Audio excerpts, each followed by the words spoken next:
La révision de la Constitution fait toujours débat dans l'opinion publique. Reçu sur une télévision de la place, Chilhundolo, mon fondateur du Bloc républicain, a exposé les innovations contenues dans la nouvelle loi fondamentale. Lorsque vous observez la Constitution qui aujourd'hui a fait l'objet du toilettage, depuis 2006, la problématique a été posée.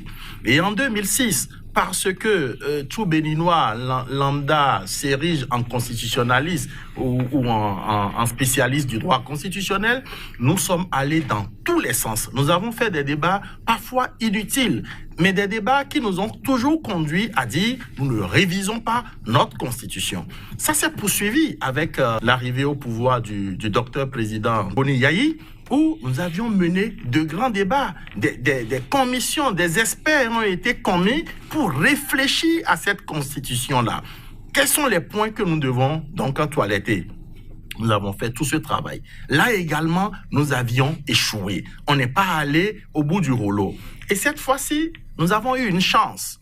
Quand je le dis souvent, les uns pensent que nous avons une tendance à déifier le président Talon. Mais c'est faux. Les acteurs politiques le savent. N'ayant pas pu par eux-mêmes régler les problèmes qui se posent à eux, il y a quelqu'un qui s'est levé, qui s'est proposé et que les Béninois ont accepté. Il lui a suggéré, je viens faire les réformes. Et nous en sommes là aujourd'hui. Nous sommes face aux réformes. Alors, moi, je pense que ce qu'il faut regarder fondamentalement, c'est qu'est-ce qui a bougé au sein de notre Constitution? Qu'est-ce qui a été, quelle modification on a apporté, quelle innovation nous avons apporté à notre Constitution? Pour Chilhundolo, la nouvelle Constitution est dénudée de tout opportunisme. Moi, j'aurais aimé que, en prenant la Constitution dont nous parlons aujourd'hui, que l'opposition l'analyse, qu'elle relève des points qui ne vont pas dans l'intérêt du peuple béninois. Et que cette opposition nous dise, il y a tel point, c'est dans l'intérêt de Patrice Talon, c'est parce que Patrice Talon veut rester au pouvoir qu'il procède ainsi. Patrice Talon est un humain comme tout autre. Il passera.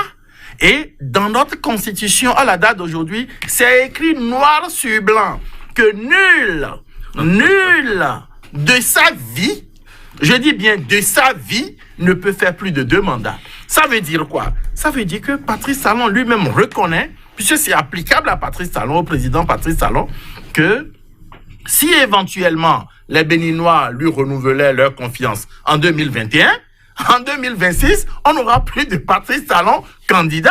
En tout cas, dans les conditions de la Constitution d'aujourd'hui, nous n'aurons plus de Patrice Talon candidat. Sur la question de l'instauration d'un poste de vice-président de République, l'acteur politique du Bloc républicain explique avec des exemples palpables. 1991, lorsque nous avions élu le président Nicéphore Dieudonné Soglo, si vous vous souvenez, s'en est fallu de peu pour qu'il perde sa vie. Il est allé prêter serment dans un état critique sanitaire. Je ne nous le souhaite pas. Si le président Soglo était mort, ça veut dire que nous serions sortis d'une élection à peine 3 semaines, 1 mois, et on serait reparti 3 mois plus tard dans une autre élection. Dieu nous en a épargnés. Le président Patrice Talon lui-même, vous et moi, nous étions ici en 2017, lorsqu'il y a une grande rumeur qui a circulé sur son état sanitaire. Et plus tard, quand il est rentré au pays, il nous a dit, effectivement, j'ai eu à suivre des interventions chirurgicales, etc. Et Dieu merci, le président Talon, il est là aujourd'hui.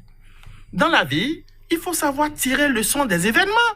Au-delà des émissions dans les médias, Chilhundolo entend initier très prochainement des campagnes de vulgarisation pour expliquer aux populations les innovations contenues dans cette nouvelle constitution.